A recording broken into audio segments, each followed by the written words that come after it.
ಬಳೆಗಾರ ಚೆನ್ನಯ್ಯ ಬಾಗಿಲಿಗೆ ಬಂದಿಗೆನು ಒಳಗೆ ಬರಲಪ್ಪಣೆಯ ದೊರೆಯೇ ನವಿಲೂರ ಮನೆಯಿಂದ ನುಡಿಯೊಂದ ತಂದಿಗೆನು ಬಳೆಯ ತೊಡಿಸುವುದಿಲ್ಲ ನಿಮಗೆ ಬಳೆಗಾರ ಚೆನ್ನಯ್ಯ ಬಾಗಿಲಿಗೆ ಬಂದಿಗೆನು ಒಳಗೆ ಬರಲಪ್ಪಣೆಯ ದೊರೆಯೇ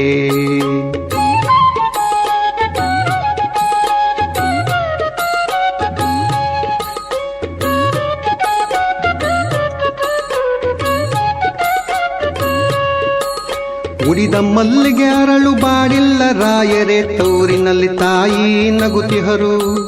ಕುಡಿದು ನೀರಲುಗಿಲ್ಲ ಕೊರಗದಿರಿ ರಾಯರೇ ಅಮ್ಮನಿಗೆ ಬಳೆಯ ತೊಡಿಸಿದರು ಅಂದು ಮಂಗಳವಾರ ನವಿಲೂರ ಕೇರಿಯಲಿ ಓಲಗದ ಸದ್ದು ತುಂಬಿತ್ತು ಬಳೆಯ ತೊಡಿಸಿದರಂದು ಅಮ್ಮನಿಗೆ ತೌರಿನಲ್ಲಿ ಅಂಗಳದ ತುಂಬಾ ಜನವಿತ್ತು ಬಳೆಗಾರ ಚೆನ್ನಯ್ಯ